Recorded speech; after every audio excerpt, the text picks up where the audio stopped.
여러분 안녕하십니까? 오는 5월 31일이 지방선거가 있는 중요한 날인 것 알고 계시죠? 지역사회 주민들의 목소리에 귀 기울이기 위해 시작된 지방자치제. 그만큼 주민들의 자발적인 참여가 필요한 중요한 선거입니다. 이날엔 16명의 시도지사와 230명의 시분회장, 그리고 3,621명의 지방의원 등 새로운 대표가 탄생하게 됩니다. 이들이 이끄는 지방정부를 발전시키는 원동력은 바로 여러분의 두 눈과 두 손 안에 달려 있습니다. 그렇다면 시민들은 5.3일 지방선거를 어떻게 바라볼까요? 서울시장, 또 강력시장들, 요 빼놓고는 이름조차 잘 기억도 안 나고. 만약 대통령 선거면 정말 좀 관심이 가겠는데 그냥 그런 거이기 때문에 더 별로 관심이 안 가고. 경기도 안양시에 사는 결혼 7년차 김미지 씨. 그녀는 콩나물 한 봉지를 사더라도 꼼꼼하게 가계부를 정리하는 알뜰 주부인데요.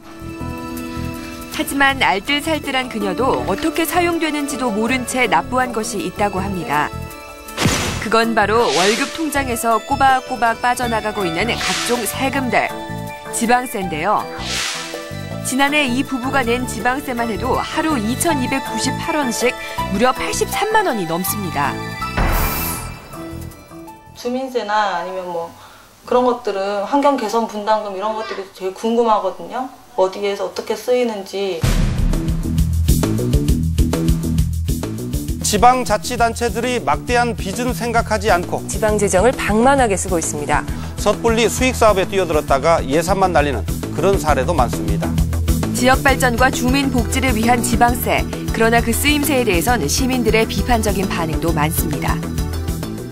안 좋다 못해 억울하죠. 차라리 그 돈으로 저희 집을 지어줬으면, 저희 살 수 있는 뭐 임대주택이라든가 공간을 만들어줬으면 그 의미에서 그 목적으로 세금을 내고 했는데 자세히는 모르지만 새 나가고 있는 곳이 너무 많다.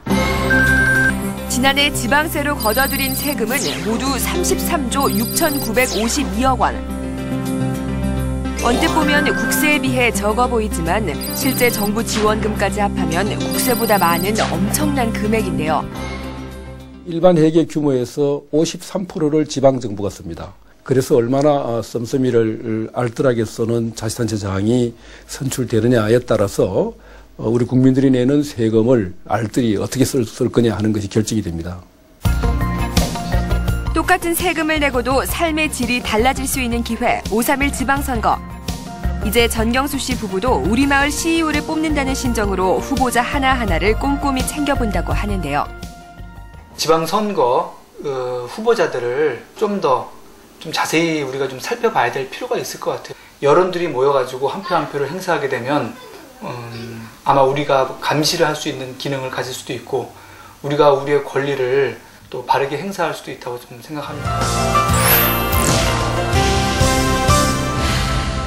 이처럼 지방의회와 자치단체장들은 막대한 금액의 예산을 어디에 어떻게 쓸지 결정하고 집행하는 중요한 역할을 하게 됩니다. 그런 만큼 4년 동안 주민들을 위해 뛸 수 있는 참된 사람을 뽑는 것이 바로 지역 발전을 위한 첫걸음이 될 것입니다.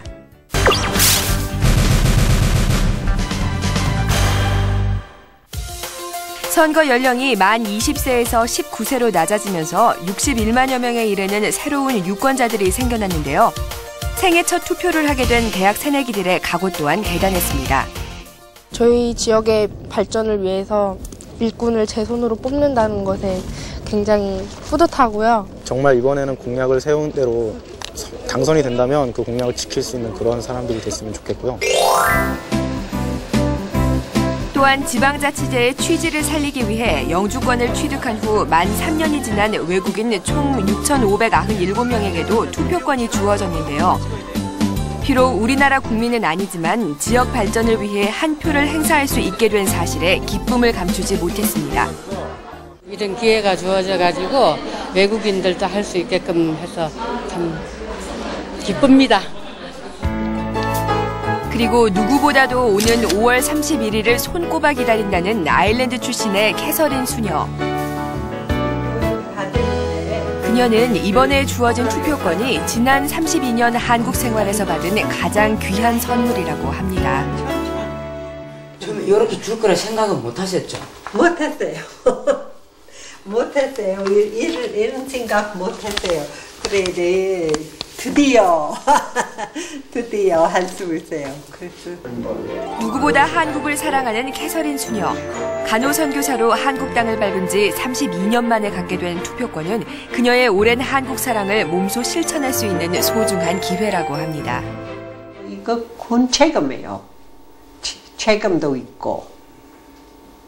이렇게 투표 안 하면 관심 없는 것 같아요.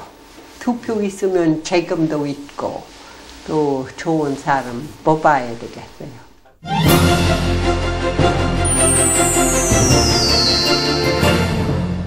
새롭게 투표권을 행사하게 된 유권자 여러분의 소중한 한 표가 기대됩니다. 달라진 건 이뿐이 아닙니다. 이번 선거에서 유권자들이 투표함에 넣어야 할 선거 용지는 무려 6장. 그럼 지금부터 자세한 투표 방법 알려드릴게요.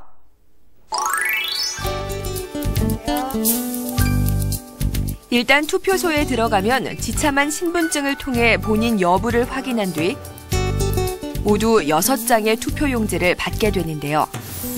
먼저 기초자치단체 투표용지 석 장을 받아 1차 투표를 하고 난 뒤 다시 광역자치단체 석 장의 투표용지를 받아서 기표란에 정확히 원하는 후보를 선택하면 됩니다. 그런데 여기서 잠깐 투표를 잘못하면 여러분의 소중한 한 표가 무효가 될 수도 있습니다. 기표란이 아닌 곳에 연습용으로 도장을 찍거나 투표용지에 2명 이상을 찍을 경우 그리고 기표 용구가 아닌 지장이나 도장, 사인을 해도 소중한 한 표를 잃을 수 있으니 주의하시기 바랍니다. 여러분의 소중한 한 표도 중요하지만 아직도 돈과 흑색 선전에 힘을 믿고 있는 후보자나 유권자가 있다면 곤란하겠죠? 특히 요즘같이 인터넷을 이용한 선거운동이 활발할 때엔 인터넷상의 흑색 선전이나 비방이 선거 분위기를 흐리기도 하는데요. 선거관리위원회에서는 인터넷상의 특정 정당이나 후보에 대한 비방을 막기 위해 사이버 부정 감시단을 운영해 깨끗한 선거 문화 정착에 애쓰고 있습니다. 지금 그 중앙과 그 16개 시도를 통틀어 가지고 한 400여 명이 24시간 감시 체제를 가동하고 있습니다. 정책으로 승부를 걸겠다는 정치권의 새로운 노력도 5.3일 지방선거를 보다 맑고 깨끗하게 하는 데 일조할 것으로 기대됩니다. 이번 지방선거에서 빠질 수 없는 정책 대결, 바로 매니페스토 운동이 그것입니다. 선거철말 되면 물밀듯이 쏟아지는 공약. 시민들은 과연 어떤 공약을 바랄까요? 진짜 실효성 있는 거. 비현실적인 거는 아예 얘기 안 했으면 좋겠고. 실천할 수 있는 공약, 그걸 했으면 좋겠어요. 지난 3회 지방선거 공약 이행률을 보면 선거 공약 이행률이 절반에도 미치지 못해서 말로만 내세운 헛공약이 많았다는 사실이 그대로 드러나는데요. 하지만 이번 선거에서는 더 이상 뜬구름 잡는 헛공약이 통하지 않는 매니페스토 운동이 전개되고 있어 기대를 모으고 있습니다. 정정당당한 정책 대결을 표방한 매니페스토 운동은 지난 1997년 영국 총선 당시 노동당의 토니 블레어에 의해 확산됐는데요.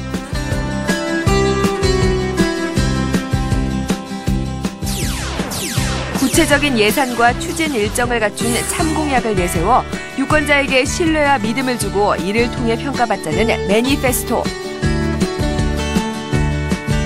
국내 정치계에 새로운 바람을 불러일으킬 매니페스토 운동.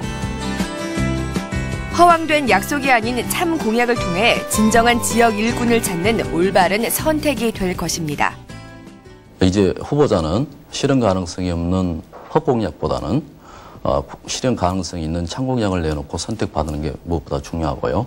그다음에 이제는 정책 선거로 가야 됩니다. 유권자 여러분께서는 공약을 꼼꼼히 살펴보면 거기에 참공약이 있을 것입니다.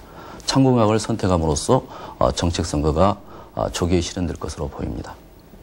5월 31일은 내고장의 주인임을 확인할 수 있는 기회이자 대한민국의 희망을 찍는 날입니다. 정치인들의 정정당당한 정책 선거와 유권자들의 현명한 한 표에 우리의 미래가 달려 있습니다. 오는 5월 31일에 꼭 여러분의 소중한 한 표 행사하시기 바랍니다.